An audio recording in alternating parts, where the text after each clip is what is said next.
세모금 시청자 여러분, 안녕하세요. 안녕하세요. 기사를 또 열심히 보다 보니까 GDP가 있더라고요. GDP. 우리나라 1분기 성장률이 마이너스 1.4%다라는 말이 있더라고요. 네, 맞아요. 작년에 우리나라가 한 2% 정도 성장을 했거든요. 오. 근데 이제 요번 1사분기가 마이너스 1.4%니까 성장을 못하고 오히려 역성장했다는 얘기니까 이제 그만큼 안 좋다는 얘기고, 비교할 수 있는 게 2008년도 금융위기 때 한참 안 좋을 때는 한 분기 동안 성장률이 마이너스 3.3%까지 떨어지기도 했어요. 그때가 더 안 좋았던 건데. 맞아요. 문제는 사실 이 바이러스의 악영향이 우리나라는 1분기는 약간 후반부에만 영향을 줬고, 오히려 이제 2, 4분기에 그 악영향이 집중될 거라서 1분기도 마이너스였지만 이제 2분기에는 더 안 좋을 가능성이 커서 그게 걱정이 되는 거죠. 4, 5, 6월 한창 좋을 때인데. 그러게. 꽃피는 봄에 춘3월부터 해서 안타까워요. 그죠? 네, 맞아요. 근데 또 이게 수치적으로나 뭐 어떻게 다른가요? 산업별로? GDP를 구성하는 일단 항목들이 있어요. 경제학에 보면 국민소득 항정식이라고.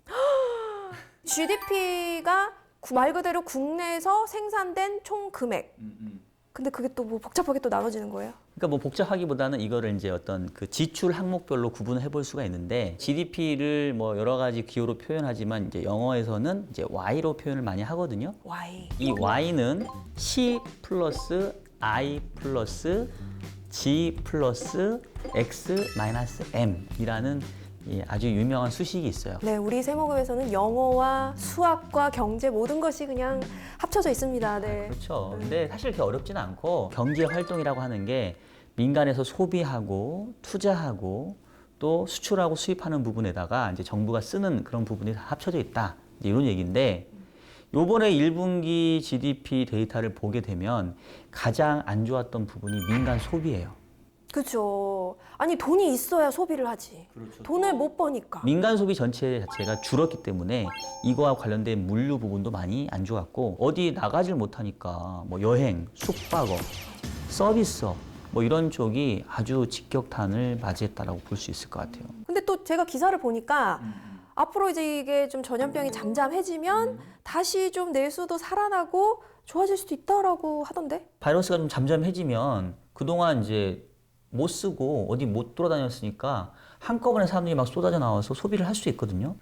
답답했지. 보복 소비라고 표현을 하던데, 우리가 경제학에서는 보복 소비라기보다는 이제 펜트업 디맨드라고 얘기를 해요.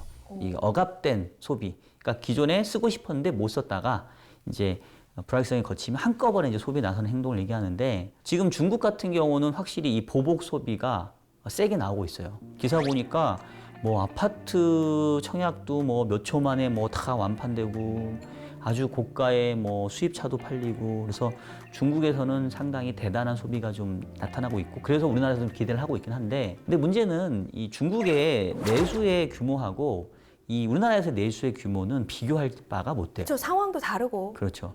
그리고 우리나라는 수출 주도형의 경제다, 이런 얘기 많이 들어보셨죠? 그렇죠. 우리 학교 다닐 때 그 정도는 배우죠. 수출 집약적 수출 주도형. 노동 집약. 네. 아 노동 집약. 헷갈렸다. 네. 네.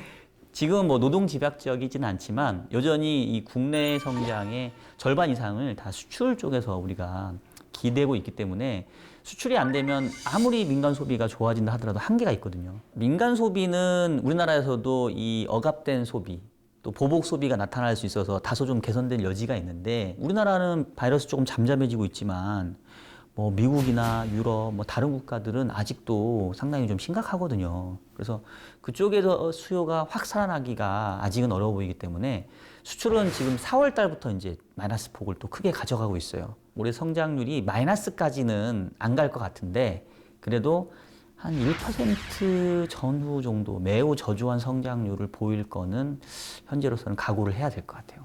그러니까 걱정이에요. 이게 전염병이 좀 잠잠해졌다 그게 끝이 아니라 그 여파가 경제에 이렇게 미치면은 이 먹고 사는 사람들, 시민들, 서민들 이게 참 와닿거든요. 이게 힘들거든. 국내 총생 이거 왜 이렇게 발음이 어렵지?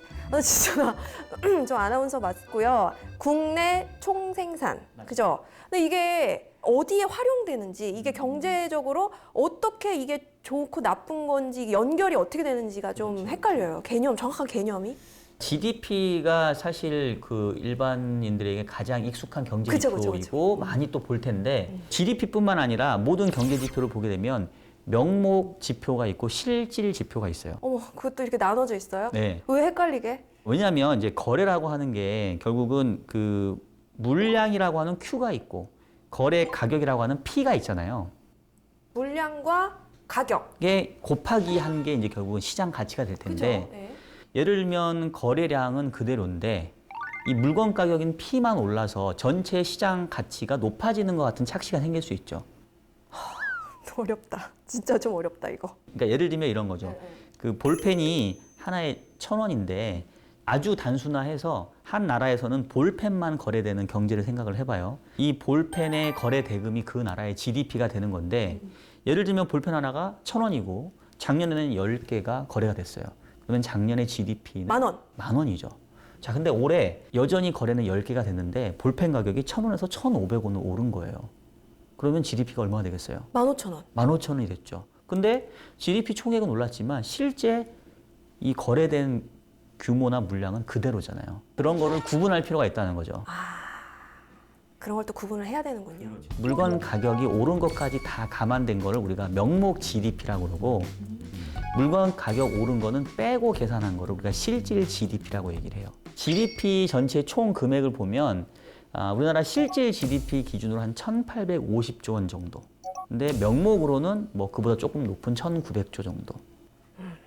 뭐 조 단위 얘기하니까 뭐 와닿진 않지만 뭐 그런가 보다 싶네요. 이게 또 찾아보다 보니까 미국, 중국 이런 데 이제 GDP 뭐 성장률 이런 걸 보니까 우리나라보다 더 안 좋더라고요. 그럼 우리나라가 또 좀 잘한 거 아닌가? 더 좋은 거 아닌가요? 상황이? 우리가 이제 GDP 데이터 볼 때 또 주의해야 될 게 단순 숫자만 보면 안 돼요. GDP 데이터 숫자 나오면 미국은 전기 대비 연율이라고 해가지고 한 분기 동안 이제 성장이 이루어진 속도가 있을 거 아니에요. 그 속도가 1년 내내 지속이 된다면 연간 성장률이 얼마일 거냐라고 이렇게 추산을 하는 형태예요. 아, 우리랑 계산법이 다르구나. 그렇죠. 그러니까 이미 연율화되어 있어. 근데 우리는 그냥 단순히 연율화가 아니라 그 분기의 성장률만 얘기하거든요. 우리나라도 1분기 성장률이 마이너스 1.4%였지만 이거를 연율화하면은 마이너스 5.5%. 안 좋네. 그러니까 지금처럼 계속 마이너스 성장이 1년 내내 지속이 되면 연간 성장률은 마이너스 5.5% 나올 거다 이제 이런 얘기죠. 그럼 중국은요? 대부분 중국 성장률은 전년 동기 성장률을 씁니다. 그러니까 무슨 얘기냐면 전년 동기 대비는 작년 이맘때의 분기보다 지금이 올랐냐 내렸냐를 구분을 해요. 중국 성장률 1분기에 뭐 마이너스 6.8% 나왔다 이 얘기는 작년 1분기하고 비교해 보면 그렇다는 얘기인데 우리나라는 작년 1분기보다는 그래도 성장을 하긴 했거든요. 그래서 그런 측면에서 보면은 뭐 중국보다는 좀 나았다고 볼 수 있는데 중국은 충격이 1분기에 다 집중됐지만 우리는 이제 2분기에 좀 더 영향이 크니까 뭐 이런 것까지 감안해 보면 단순히 숫자를 그냥 절대적으로 비교할 그렇게 접근하는 것은 옳지 않다. 왜 이렇게 다르게 쓰는 거예요? 똑같이 쓰면 편할 텐데. 왜 글로벌 경제 아니에요? 참. GDP의 성장률 자체가 무조건 그러면 플러스일수록 좋은 건가요? 그게 또 그렇게 쉽지는 않습니다. 어떤 게 안 쉬운 거예요? 한 나라의 적정 성장률 이런 거를 좀 얘기할 수 있는 비슷한 표현이 잠재 성장률이라는 게 있어요. 잠재? 포텐? 포텐셜. 그렇지 뭐 포텐 터졌다 뭐 이런 그죠, 얘기 포텐. 하잖아.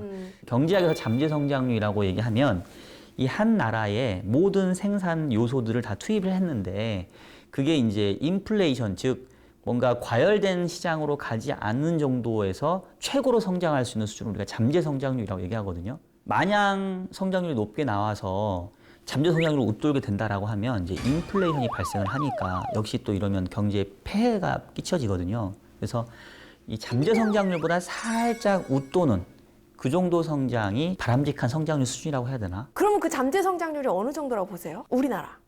국가마다 잠재 성장률 수준은 다 차이가 있어요. 근데 대부분 선진국 시장일수록 잠재 성장률이 높을까요, 낮을까요? 선진국? 이미 많이 올라 있어서 좀 왠지 안 높을 것 같아. 맞아요. 왜냐 우리가 학교 다닐 때 그 공부할 때도요. 80점 맞던 사람이 90점 맞기 어려운데 30점 맞던 애가 80점 맞기 좀 쉽죠. 이거 정말 예를 잘 들었다. 맞아요. 그러니까 선진국은 이미 성숙된 경제이기 때문에 얘네들은 물가 상승을 유발하지 않고 성장할 수 있는 크기가 이미 낮아져 있어요. 근데 반면에 흔히 말하는 개발도상국 이런 국가들은 앞으로 성장할 여지가 많지. 그러니까 얘네들은 잠재 성장 수준이 높거든요. 그러면 우리나라의 위치는 어느 정도랄까요? 최근에 한국은행이 추정하기로는 한 2% 중반 정도가 2% 중반. 우리나라의 지금 잠재 성장률 수준이라고 얘기를 해요. 미국이 잠재 성장률 한 2% 초반 정도인 것 같고 중국은 아마 한 5% 중반 내외 정도 되는 것 같아요. 최근에 이제 코로나 때문에 많이 떨어졌으니까. 우리나라는 이제 2% 중반이면 이제 약간 사이에 있긴 한데 근데 지금 작년에 연간 성장률 2%였다고 아까 서두에 말씀드렸잖아요. 작년에도 이 잠재 성장률을 지금 밑돌았죠.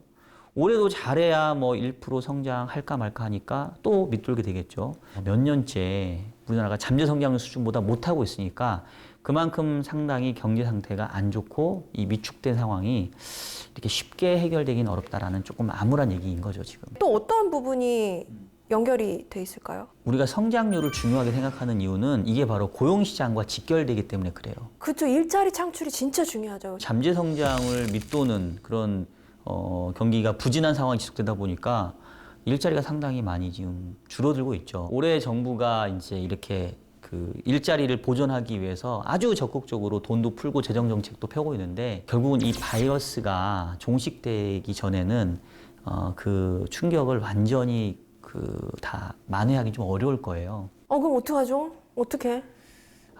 사실 뭐 저도 딱 마땅하게 솔루션을 드리기가 어려워서 좀 답답하긴 한데 일단은 이제 저희 이 세모금 열심히 시청하시면서 경제 공부 열심히 하시면 또 기회를 좀 더 빨리 잡을 수 있지 않을까.